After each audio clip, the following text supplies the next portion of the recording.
आज की अपनी हरियाणा जीके की जो क्लास है, जो 8वीं क्लास है, उसमें हम हरियाणा राज्य की जो प्रगति की यात्रा, जो हरियाणा 1966 में हमको बनकर मिला था और जो हमारी सरकारों ने फिर काम करके इसकी तरक्की में जो 4 चांद लगाए हैं, उसके बारे में हम पढ़ेंगे। तो जब हरियाणा राज्य बना था तब इसमें 7 ज़िले थे, जबकि वर्तमान की बात करें तो वर्तमान में इसमें 22 ज़िले हैं।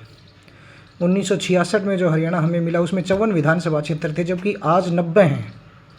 1966 में जो लोकसभा क्षेत्रों की बात करें तो उस समय 7 लोकसभा क्षेत्र थे, जबकि आज लोकसभा की सीटें 10 हैं हमारे पास। 1976 में जो डिलिमिटेशन कमीशन जो बैठा था, सीमा निर्धारण आयोग, उसकी सिफारिशों के तहत हरियाणा की लोकसभा सीटों की संख्या 7 से 10 की गई। 1977 में गुरुग्राम, फरीदाबाद और सिरसा लोकसभा सीटों पर चुनाव हुए 1977 के आम लोकसभा चुनाव में, जो कि 6वीं लोकसभा थी उस समय। तो ये क्वेश्चन हमारे लिए इम्पोर्टेंट हो जाता है कि गुरुग्राम, फरीदाबाद और सिरसा लोकसभा जो सीटें हैं उन पर पहली बार आम चुनाव कब हुए, तो 6ठी लोकसभा के चुनाव में यहाँ पर चुनाव हुए थे।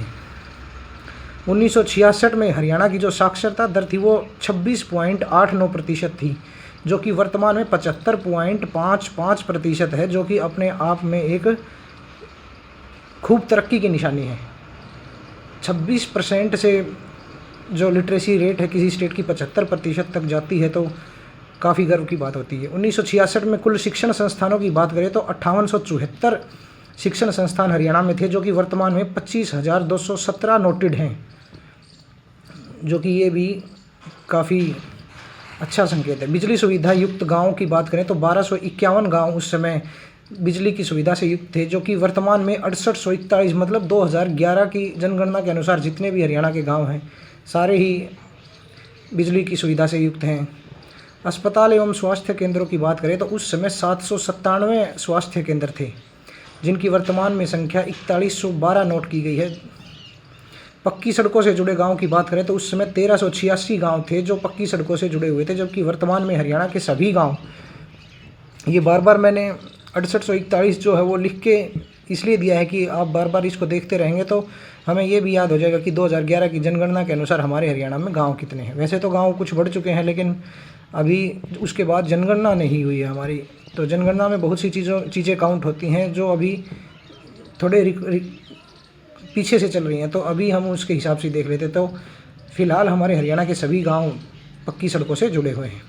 1966 में औद्योगिक इकाइयों की बात करें, इंडस्ट्रियल यूनिट्स की बात करें तो 7,949 यूनिट्स थी, जो कि वर्तमान में 1,12,312 के लगभग हैं।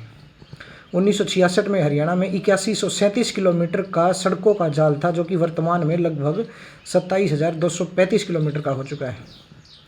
1966 में बिजली उपलब्धता की बात करें तो 343 मेगावाट की बिजली उपलब्धता थी हमारे पास, जो कि वर्तमान में लगभग 14,153 है। मार्च 2025 के अनुसार 14,153 मेगावाट हो चुकी है। 1966 में हरियाणा में खेल स्टेडियम के रूप में हमारे पास कुछ खास नहीं था, फिर भी जो हमारा गुरुग्राम का नेहरू स्टेडियम है उसको हरियाणा के पहले स्टेडियम के रूप में जाना जाता है। परंतु वर्तमान की बात करें तो हरियाणा में 429 खेल स्टेडियम है, छोटे बड़े मिलाकर। 1966 में हरियाणा में 2525 गाँव थे, जबकि वर्तमान में कुल गांव 7287 हो चुके हैं, जबकि 2011 की जनगणना के अनुसार मैंने आपको बताया कि अभी 6841 गांव हमारे पास ऑफिशियल हैं। महिला कॉलेज की बात करें तो उस समय 5 महिला कॉलेज थे, जबकि वर्तमान में 63 महिला कॉलेज हमारे पास हैं। 1966 में हम आरक्षित विधानसभा सीटों की बात करें तो उस समय 10 थी, जबकि वर्तमान में 17 सीटें अनुसूचित जाति के लिए आरक्षित हैं। ये भी एक बहुत ही अच्छा सिंबल है कि आरक्षित सीटें भी बढ़ी हैं, मतलब हमारी जो सोसाइटी है उसमें रिप्रेजेंटेशन इक्वली बढ़ रहा है। 1966 में प्रति व्यक्ति आय की बात करें तो हरियाणा की जो प्रति व्यक्ति आय है वो 608 रुपये थी, जो कि वर्तमान में 3,25,759 रुपये नोट की गई है, जो कि ये भी काफ़ी ज़्यादा तरक्की का एक संकेत है। हर्बल पार्क की बात करें तो उस समय हर्बल पार्क हरियाणा में एक भी नहीं था, जबकि वर्तमान में 61 हर्बल पार्क नोट किए गए। खाद्यान्न उत्पादन की बात करें तो उस समय 25.92 लाख टन था, जो कि वर्तमान में 184.32 लाख टन है। पशु चिकित्सा संस्थानों की बात करें तो उस समय इनकी संख्या 314 थी, जो वर्तमान में आज के समय 2799 हो चुकी है। प्रति व्यक्ति दूध उपलब्धता की बात करें तो 1966 में 282 ग्राम दूध प्रति व्यक्ति उपलब्धता थी, जो कि आज 1098 यानी लगभग 1100 ग्राम प्रति व्यक्ति हो चुकी है। खेल नर्सरियों की बात करें तो उस समय एक भी नहीं थी, जबकि आज 1100 के आसपास हैं। हरियाणा देश का प्रथम राज्य है जहां तदर्थ कमेटियां बजट प्रस्ताव का अध्ययन करेंगी।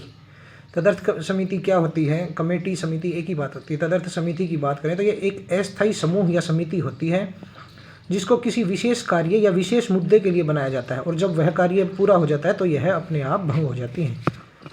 प्री बजट पर चर्चा करने वाले प्रथम राज्य की बात करें तो हमारा हरियाणा प्री बजट पर चर्चा करने वाला देश का प्रथम राज्य है। हरियाणा में प्रथम बजट 1967 में पेश किया गया था। जो हरियाणा की प्रथम वित्त मंत्री श्रीमती ओम प्रभा जैन थी, जो कैथल से विधायक थी। जबकि आज़ादी के बाद की बात करें तो आज़ादी के बाद कैथल से जो पहले विधायक थे 1952 में वो मास्टर दौलत राम जी बने थे। अब पंचकुला की बात करें तो पंचकुला में कटाई के उपरांत प्रबंधन के लिए उत्कृष्टता केंद्र बनाने का जो प्रस्ताव है वो रखा गया है। हांसी में बात करें तो हांसी में स्वच्छ रोपण सामग्री के लिए उत्कृष्टता केंद्र प्रस्तावित है।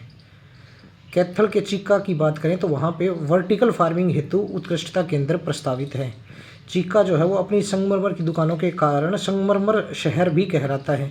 ये क्वेश्चन जो है हमारे पेपर के लिए इम्पोर्टेंट क्वेश्चन है कि हरियाणा में संगमरमर शहर कौन सा शहर कहलाता है, तो कैथल का जो चीका है ये ध्यान रखने योग्य चीज़ है। हरियाणा सरकार की बात करें तो हरियाणा सरकार किसानों को सशक्त बनाने के लिए सीएम पैक्स खोलने का प्रस्ताव लेकर आई है। पैक्स जो होता है, पैक्स का काम क्या होता है? किसानों को ऋण, खाद और बीज उपलब्ध कराना होता है। जबकि जो ये सीएम पैक्स है इसका काम व्यावसायिक गतिविधियां संचालित करने का होगा। सीएम पैक्स जो है इसकी फुल फॉर्म जो होती है वो भी हमारे पेपर के लिए इंपॉर्टेंट हो जाती है, तो इसको हमें याद करके चलना है।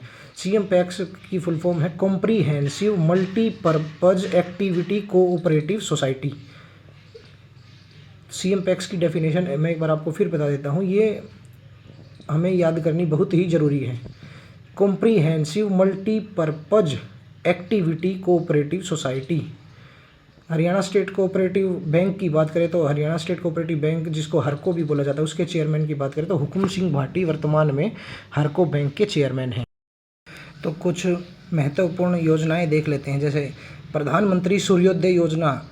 इस योजना की बात करें तो इसका लक्ष्य जो है देश के 1 करोड़ घरों में रूफ टॉप सोलर सिस्टम, यानी घरों की छतों पर जो सोलर सिस्टम है वो लगाना है, जिससे गरीबों और मध्यम वर्ग के जो लोग हैं उनके बिजली के बिल में कमी आए और मुफ्त बिजली उनको मिल सके। इसमें 2 किलोवाट तक की क्षमता पर 60% सब्सिडी और 2 से 3 किलोवाट तक 40% सब्सिडी का जो प्रावधान किया गया है। इस योजना की बात करें तो इस योजना की शुरुआत 22 जनवरी 2024 को प्रधानमंत्री नरेंद्र मोदी जी ने घोषणा की थी। अब पीएम सूर्य घर मुफ्त बिजली योजना की बात करें तो इसकी शुरुआत 15 फरवरी 2024 को हुई थी। ये दोनों स्कीम काफ़ी हद तक एक ही हैं, या फिर हम ये भी कह सकते हैं कि इन दोनों एक ही स्कीम के अलग अलग नाम लगा लीजिए इनको, क्योंकि इन दोनों की सारी व्यवस्थाएं इन दोनों में सेम ही हैं। एक मिशन 60,000 की बात करें तो यह हरियाणा सरकार की एक पहल है जिसका उद्देश्य 1,80,000 रुपये से कम वार्षिक आय वाले परिवारों के 60,000 युवाओं को रोजगार के अवसर प्रदान करना है। इन युवाओं को हार्ट्रोन, HKCL, SVSU मीन्स जो श्री विश्वकर्मा स्किल यूनिवर्सिटी है, ये इनको प्रशिक्षण प्रदान करेंगी। और इसमें विशेषतः IT सेक्टर के IT पृष्ठभूमि वाले जो ग्रेजुएट और पोस्ट ग्रेजुएट उम्मीदवार हैं उनको विशेष प्रशिक्षण दिया जाएगा। और इन्हें पहले 6 महीनों के लिए 20,000 रुपये मासिक सहायता मिलेगी। 7वें महीने से 25,000 रुपये मासिक सहायता नियोक्ता संस्थाओं द्वारा दी जाएगी। और यदि इनको नियुक्ति न मिले तो प्रति माह 10,000 रुपये बेरोजगारी भत्ते का भी प्रावधान इनके लिए किया गया है। अब हम अगली स्कीम दिव्य नगर योजना की बात करें तो एक सरकारी योजना है जो शहरी क्षेत्रों के सामाजिक, सांस्कृतिक और पर्यावरणीय विकास पर केंद्रित है। दिव्य नगर योजना, इसमें क्या है, सार्वजनिक स्थानों का सौंदर्यीकरण, बुनियादी ढांचे का विकास और नागरिक सुविधाओं में वृद्धि शामिल है। इस योजना की घोषणा की बात करें तो पहली बार 8 मार्च 2022 को हरियाणा के बजट में इसकी घोषणा की गई थी, दिव्य नगर योजना की। PM स्वामित्व योजना की बात करें तो यह गांव की आबादी का सर्वेक्षण करने और सटीक भूमि रिकॉर्ड उपलब्ध कराकर संपत्ति विवादों को कम करने के लिए और वित्तीय तरलता को बढ़ाने के लिए इस योजना की शुरुआत की गई थी। इसकी शुरुआत की बात करें तो 24 अप्रैल 2021 को PM नरेंद्र मोदी द्वारा PM स्वामित्व योजना की शुरुआत की गई थी। अब बात करें मुख्यमंत्री शहरी स्वामित्व योजना की, तो इसके अंतर्गत 20 साल से अधिक समय से संपत्ति पर काबिज लोग 50% की छूट के साथ संपत्ति का मालिकाना हक प्राप्त कर सकेंगे। मतलब जो लोग 20 साल से किसी अधिक समय से किसी मकान में या दुकान में किराए पर, लीज पर या लाइसेंस फीस पर हैं, उनको 50% कलेक्टर रूट पर 50% की छूट मिल रही है और 50% की पेमेंट के साथ वो अपनी उस मकान, दुकान या उसकी रजिस्ट्री करवा सकेंगे। प्रधानमंत्री आवास योजना की बात करें तो भारत सरकार की एक योजना है जिसके माध्यम से नगरों व ग्रामीण इलाकों में रहने वाले निर्धन लोगों को उनकी क्रय शक्ति के अनुकूल घर प्रदान किए जाएंगे। इस प्रधानमंत्री आवास योजना की शुरुआत 25 जून 2015 को की गई थी और ये शहरी विकास मंत्रालय के तहत काम करती है। पीएम आवास योजना को पहले इंदिरा आवास योजना के नाम से भी जाना जाता था। अब आयुष्मान भारत योजना की बात करें तो इसी का दूसरा नाम प्रधानमंत्री जन आरोग्य योजना भी है। यह बीपीएल कार्ड धारकों को 5 लाख रुपए तक का कैश रहित स्वास्थ्य बीमा उपलब्ध कराती हैं। इस योजना की शुरुआत प्रधानमंत्री नरेंद्र मोदी जी ने 14 अप्रैल 2018 को भीमराव अंबेडकर की जयंती पर झारखंड के रांची से की थी। देखिए, एक एक शब्द इम्पोर्टेंट हो जाता है कि इस योजना की शुरुआत कब हुई थी, किस दिवस पर हुई थी, कहाँ से हुई थी, किसने की थी। ये सारी चीज़ें हमारे एग्ज़ाम के लिए इम्पोर्टेंट है। आयुष्मान भारत चिरायु योजना की अगर बात करें तो हरियाणा में आयुष्मान भारत योजना का विस्तार जो है वो आयुष्मान भारत चिरायु योजना से है। अब हरियाणा सरकार इसमें क्या कर रही है कि जैसे बीपीएल कार्ड धारकों को 5 लाख रुपए तक का जो इलाज है वो मुफ्त है, लेकिन उसके बाद भी बहुत से लोग ऐसे रह जाते हैं जिनको हम ज़्यादा अमीर की श्रेणी में नहीं मान सकते। तो अब हरियाणा सरकार क्या कर रही है, इसमें जिनकी मतलब 3 लाख रुपए से 6 लाख रुपए तक की वार्षिक आय है, उन परिवारों को मात्र 4,000 रुपये की वार्षिक अंशदान पर इस आयुष्मान भारत योजना में शामिल करने जा रही है। मतलब उनको सिर्फ 4,000 रुपये वार्षिक पेमेंट करने के बाद उनको भी 5 लाख रुपए तक का कैशलेस हेल्थ कवर मिल जाएगा। और 6 लाख से अधिक आय वालों की बात करें तो 5,000 रुपये के अंशदान पर उनको भी शामिल किया जा रहा है। अब हेल्थ से रिलेटेड कुछ बात करें तो पीजीआईएमएस रोहतक में लीवर प्रत्यारोपण कार्यक्रम शुरू किया जाएगा। पटौदी, साहा, घरौंडा और कैथल की बात करें तो वहाँ पे हरियाणा सरकार नई ईएसआईसी डिस्पेंसरी शुरू करने का विचार लेकर आई है। ईएसआईसी जो है ये एक कॉरपोरेशन है जो एम्प्लॉयज़ स्टेट इंश्योरेंस कॉरपोरेशन कहलाती है। यह क्या करती है, कर्मचारियों और उनके परिवारों को बीमा सुविधा प्रदान करती है। स्वास्थ्य बीमा की बात करें तो अब अगली स्कीम देखते हैं, प्रधानमंत्री किसान ऊर्जा सुरक्षा एवं उत्थान महाअभियान योजना।